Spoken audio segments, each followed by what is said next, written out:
नमस्कार दोस्तों, आज बात करते हैं टर्माइट के बारे में। टर्माइट मतलब दीमक। दीमक एक बहुत खतरनाक चीज़ है। वो आपके घर में काफ़ी नुकसान पहुंचा सकती है। आपकी दरवाज़ों की चौखट खा सकती है, खिड़कियां खा सकती है, दरवाज़ा खा सकती है, आपके बहुत इंपॉर्टेंट डॉक्यूमेंट्स जो आपने अलमारी के अंदर रख रखे हैं वो खा सकती है, और आपकी अलमारी खा सकती है, और आपके कपड़े खा सकती है, फर्निशिंग खा सकती है, बहुत सारी चीज़ों का नुकसान कर सकती है। अगर आप हमारे इस चैनल में पहली बार आए हैं तो मैं बता दूं कि इस चैनल में हम building materials, interiors, home improvement, जो भी घरों में जो समस्याएं आती है उसको सॉल्व करने के बारे में हम रेगुलरली वीडियो लाते रहते हैं। तो अगर आपको ये टॉपिक्स इंटरेस्ट के लगे तो आप इस चैनल को सब्सक्राइब करने के बारे में सोचिएगा। मैं हूं निकंज पारिक और आप देख रहे हैं आपका चैनल इंटीरियर दोस्त। तो चलिए बात करते हैं आज टर्माइट के बारे में।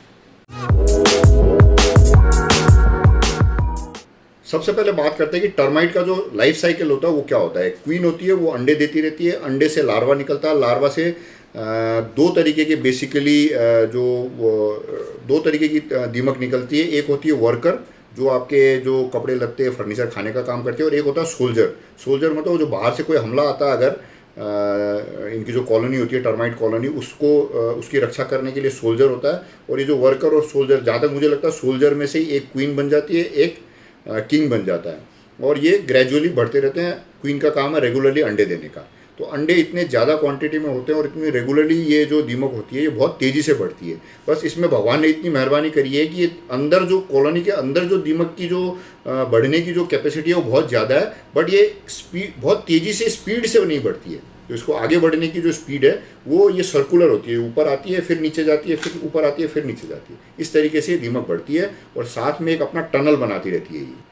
तो जहाँ कहीं भी दीमक होगी वहाँ पे इसका कोई ना कोई रेसिड्यू आपको दिखेगा। या तो आपको एक मिट्टी की टनल दिखेगी, या कोई जो लकड़ी के अंदर से जो बुरादा निकल के गिरता है वो दिखेगा, या एक बोरर टाइप जो दीमक होती है उसमें जो लकड़ी का जो फर्नीचर होगा उसमें से धूल निकलती है, एक पाउडर टाइप का केमिकल बाहर निकल के गिर रहा है, ऐसा आपको रेगुलरली दिखेगा। ये सारी निशानियाँ अगर आपके घर में दिखती है आपको, तो आप मान लीजिए कि आपके यहाँ पे दीमक है। तो ये जो टॉपिक है इसमें हम अभी टर्माइट जो जमीन के नीचे से जो दीमक निकलती है उसको मेनली कवर कर रहे हैं। बोरर पे भी एप्लीकेबल है, बट अभी आप ऐसे मान के चलिए कि जो जमीन में से जो मिट्टी के साथ जो दीमक आती है उसके बारे में बात कर रहे हैं।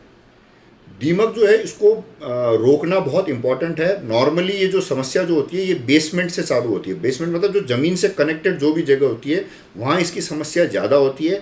बट लेटली देखा गया है कि जो हाई राइज बिल्डिंग होती है उसमें नीचे कोई दीमक नहीं है, बीच की 6-7 फ्लोर में कोई दीमक नहीं है, लेकिन 8वीं 9वीं फ्लोर में, 11वीं फ्लोर में, 15वीं फ्लोर में, 25वीं फ्लोर में दीमक का अटैक हो जाता है, ऐसा देखा गया है। बट नॉर्मली 100 में से 90 बार ग्राउंड फ्लोर जो है वहीं पे या बेसमेंट में ही ज़्यादा दीमक होती है, ज़मीन से ही आती है ये। ज़मीन से अगर इसका कनेक्शन टूट जाता है तो जो ऊपर की जो दीमक होती है वो ग्रेजुअली ख़त्म हो जाती है या नष्ट हो जाती है, या वो रूट चेंज करके कहीं पे दूसरी जगह से वापस ज़मीन से अपने आप को कनेक्ट कर लेती है।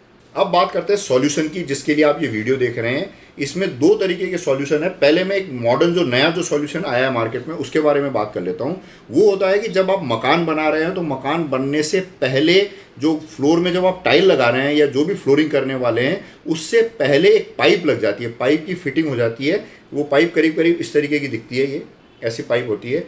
ये पाइप की फिटिंग पूरी थ्रू आउट जो आपकी फ्लोर होती है उसमें लग जाती है, और जब भी ज़रूरत होती है एज एंड व्हेन रिक्वायर्ड उसमें पंप के द्वारा जो दीमक की जो दवाई होती है वो पंप की जाती है, और उसमें होल्स होते हैं, उसमें से ये दीमक की दवाई बाहर निकल के ड्रॉप्स में गिर के नीचे एक जो दीमक का जो बैरियर होता है, दीमक जिस दवाई से दीमक को प्रॉब्लम होती है वो दवाई का एक लेयर क्रिएट कर देती है, सो दैट कि कोई दीमक अगर उस तरफ आ रही है तो उस दवाई की वजह से वो अपना रूट चेंज करके दूसरी जगह चली जाए, आपके घर में नहीं आए। अब इस पाइप वाले जो सिस्टम है इसके बारे में बात करते हैं। जो एक्सपर्ट्स है, जो कंपनीज़ हैं, जो कंपनियां ये पाइप वाले जो सिस्टम को डील करती है वो तो इसकी पूरी गारंटी देती है कि भाई इसमें 50 साल तक की गारंटी है। लेकिन इसमें 2-3 चीज़ का ध्यान रखने वाली बात है, जो सोचने वाली बात है कि एक ये पाइप आपके फ्लोर के नीचे लग गई, अब कहीं से ये पाइप अगर दब गई तो ये बेकार है। जो भी आपने पैसे लगाए हैं इसको पाइप की फिटिंग कराने का, ये काम नहीं करेगी, क्योंकि अगर आप पाइप कहीं से दब गई है तो उसके आगे फिर दवाई ट्रैवल नहीं करेगी। दूसरे जो पोर्स है, जिन छेदों से दवाई को निकल के फ्लोर में जाना चाहिए, वो अगर छेद बंद हो गए हैं तो वो एक प्रॉब्लम है।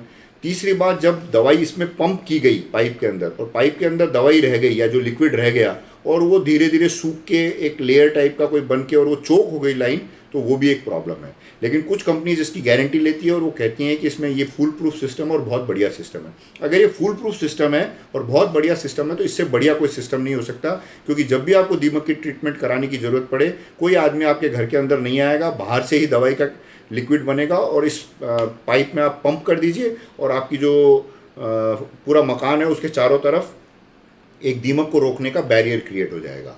बट मेरा पर्सनल ओपिनियन है कि ये बहुत सोच समझ करके, बहुत जिम्मेदारी से और बहुत माइन्यूटली इसको सुपरवाइज करके कराने का काम है। अगर इसको किसी ने भी गलती से लाइटली ले लिया और मसाला डालते समय कहीं पे बड़ा पत्थर आ गया और फिर ऊपर से जब आपका लेबर मार्बल या ग्रेनाइट या विट्रीफाइड टाइल लगा रहा और वो पत्थर से वो पाइप दब गया, तो सारी मेहनत कहीं कराई बेकार हो सकती है। या जो सीमेंट का जो मसाला है, वो जो छेद है पाइप का, उसको उसने कवर कर दिया है, तो फिर वो दवाई जो निकलनी चाहिए वो शायद हो सकता ना निकले। तो ये आप बहुत माइन्यूटली देखने वाली चीज़ है। मैं ये नहीं कह रहा हूँ कि ये जो सिस्टम है ये गलत है या फ्लॉप सिस्टम है, बट ये 2-3 चीज़ों का प्रॉपर तरीके से अगर ध्यान रखा जाए तभी ये सिस्टम काम करेगा। दूसरा है ट्रेडिशनल सिस्टम। ट्रेडिशनल सिस्टम जो है उसमें कोई रिस्क नहीं है, बस एक ही तकलीफ़ है कि आपके पूरे मकान में हर 1-1 फुट पे या 2-2 फुट पे छेद करने पड़ेंगे और वो दवाई डालनी पड़ेगी। उस दवाई की वजह से आपके घर में थोड़ी गंदगी हो सकती है, बट जो दीमक है उसकी प्रॉब्लम सॉल्व होने की पूरी संभावना होती है। अब ये जो दूसरा ट्रेडिशनल सिस्टम है उसके बारे में बात करते हैं। ट्रेडिशनल सिस्टम में क्या है कि आपके घर में जितनी भी दीवारें हैं, इवन जो रूम की पार्टीशन वॉल्स है, सबसे पहले तो आप फोकस करिए आउटर वॉल्स को। जो आपके मकान की जो पेरीफेरी है, जो बाउंड्री है, उसकी जो दीवार है, सबसे पहले उसको आप ट्रीट करिए, उसमें होल्स करिए।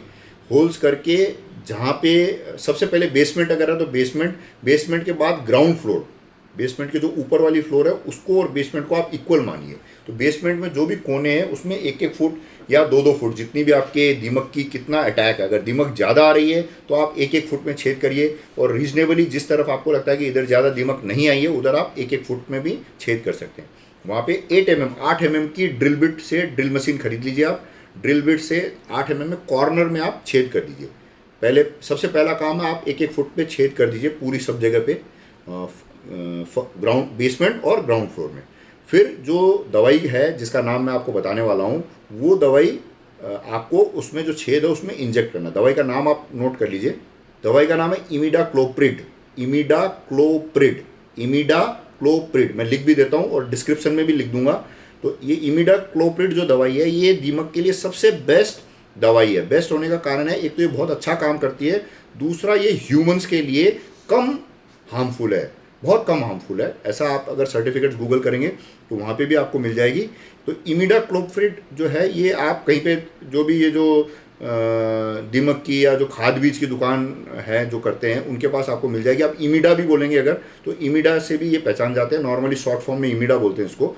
और अच्छी कंपनी की दवाई लीजिएगा, जैसे गोदरेज की आती है, एक रैलीज की आती है, बेयर की भी आती है। और ये जो इसका जो दवाई है, इसका जो कंसनट्रेट जो है ये 37.5% से ऊपर, मतलब आप समझ लीजिए 35 से 40% लिखा हुआ उसमें। इमिडाक्लोप्रिड 37.5% या 35% या 40%, ऐसी इस रेंज की दवाई लीजिएगा।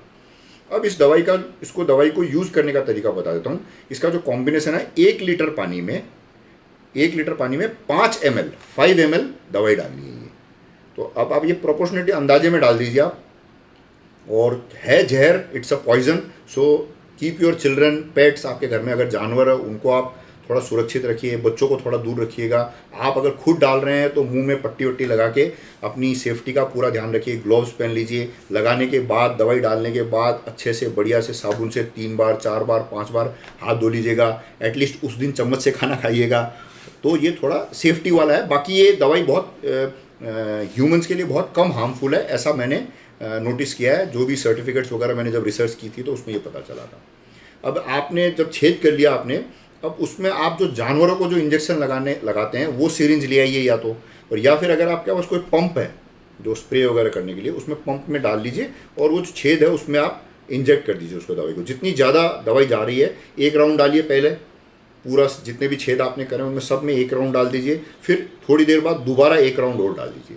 2 बार डालने के बाद वाइट सीमेंट का घोल बना लीजिए। घोल बना करके जो भी छेद आपने क्रिएट करें उसमें आप वाइट सीमेंट से उसको बंद कर दीजिए। तो अगर आपकी मार्बल की फ्लोरिंग है तो भी आपकी ख़राब नहीं दिखेगी, विट्रीफाइड टाइल की फ्लोरिंग है तो भी ख़राब नहीं दिखेगी, और वुडन फ्लोरिंग अगर आपने कराई हुई हो तो वो तो दीमक छोड़ेगी नहीं, वो तो वैसे भी आपको चेंज करानी पड़ेगी।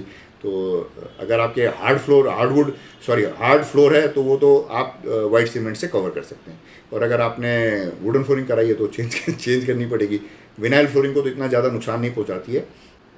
इसमें एक और चीज़ बताने वाली जो है, जो अगर आप बंगलों में रहते हैं, अगर इंडिपेंडेंट आपका मकान है, तो आपकी जो बाउंड्री वॉल के अंदर तो आप ट्रीटमेंट कर ही रहे हैं, इसके बाहर भी आप ट्रीटमेंट कर लीजिए। इसकी ये जो दवाई जो मैंने आपको जो प्रोसीजर बताया जैसे डालने का, इसको आप बाहर भी डाल सकते हैं। और अगर बाहर वाला हिस्सा आपका कच्चा है, मतलब it's not a hard floor, cement या कंक्रीट नहीं कराया हुआ है, तो आप एक थोड़ी सी मिट्टी हटा के, दीवार के पास की मिट्टी हटा के एक नाली जैसे बना लीजिए, और उसमें ये दवाई आप डालिए ताकि ये पर्कुलेट होकर ज़मीन के अंदर चली जाए।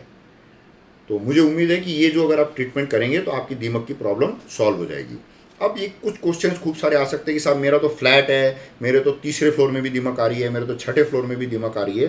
तो उसमें ये है कि अगर आपका फ्लैट और आपकी दीमक आ रही है, तो आप जितने भी फ्लैट ओनर्स हैं उनको सबको आप मोटिवेट करके सबसे पहले तो ग्राउंड में, जब सबसे नीचे वाली जो फ्लोर है उसका ट्रीटमेंट कराइए। अगर ये प्रैक्टिकली पॉसिबल नहीं हो पा रहा है तो आप अपने घर को प्रोटेक्ट करने के लिए ये जो ड्रिल मशीन वाला जो प्रोसीजर है ये आप करेंगे, तो वो जो दीमक है वो आपके घर को छोड़ के दूसरे किसी फ्लैट में चली जाएगी। नॉर्मली क्या होता है, जो ग्राउंड फ्लोर से दीमक शुरू तो दीमक ग्राउंड फ्लोर से होती है, लेकिन ये जो पाइप होती है, जो वेस्ट वाटर की पाइप होती है, या कोई डक्टिंग होती है, या और भी काफ़ी सारी चीज़ों की जो सप्लाईज होती है, उन पाइप के अंदर से ये दीमक ऊपर वाले फ्लोर्स तक आ जाती है। तो उनकी भी ट्रीटमेंट अगर आप करा सकते हैं, ड्रेनेज होल्स में, ड्रेनेज जो जितनी भी ड्रेनेज है उसमें आप ये दवाई डाल सकते हैं। तो ये पूरी आइडेंटिफाई करने की चीज़ है कि भाई ये दीमक कहाँ से आ रही है। आप माइन्यूटली आप देखेंगे कि कहाँ से आ रही है तो आपको पता चल जाएगा, तो उस पर्टिकुलर एरिया में आप उसको ट्रीट कर सकते हैं। ये जो केमिकल का जो मैंने कॉम्बिनेशन बताया है, इसको आप ड्रेन भी कर सकते हैं। जैसे नॉर्मल पानी नहीं जा रहा हो तो आपकी जो, अगर सपोज मान लीजिए आपको किसी नाली से जो ड्रेनेज होल्स है वहाँ से आपको दीमक निकलती हुई दिख रही है, तो ये घोल बना करके आप उस ड्रेन में भी डालेंगे तो आपको काफ़ी प्रॉब्लम सॉल्व हो सकती है। लेकिन ये क्या वन टाइम काम नहीं है, एक बार आपने ट्रीटमेंट कर लिया तो नॉर्मली ये देखा गया है कि एक बार ट्रीटमेंट करने के बाद 4-5 साल तक दीमक की प्रॉब्लम नहीं आती है। बट 4-5 साल बाद जब दवाई का असर ख़त्म हो जाता है उस ज़मीन में, तो ये वापस भी आ सकती है। तो फिर हो सकता है 5 साल 6 साल बाद आपको दोबारा करना पड़े। और अगर आपने अच्छे से ट्रीटमेंट किया है तो 10-12 साल तक भी ये जो दवाई मैंने आपको बताई है, इससे 10-12 साल तक भी दीमक नहीं आती है, ऐसा देखा गया है। तो मुझे उम्मीद है कि ये वीडियो आपको अच्छा लगा होगा, और जहाँ पे भी, जिनके यहाँ पे भी आपको लग रहा है कि दीमक है, तो उनको आप ये वीडियो शेयर कीजिएगा, उनके लिए यूज़फुल रहेगा। तो उनकी ये जो समस्या है दीमक वाली वो सॉल्व हो सकती है। और अगर आप हमारा वीडियो पहली बार देख रहे हैं तो आपको मैं बता दूं कि हम ये home improvements, building material, furniture, interior से रिलेटेड वीडियो रेगुलरली हमारे चैनल में लाते रहते हैं। आप हमारे चैनल को सब्सक्राइब करने के बारे में सोचिएगा, और इससे मुझे उम्मीद है कि आपको काफ़ी मदद मिलेगी।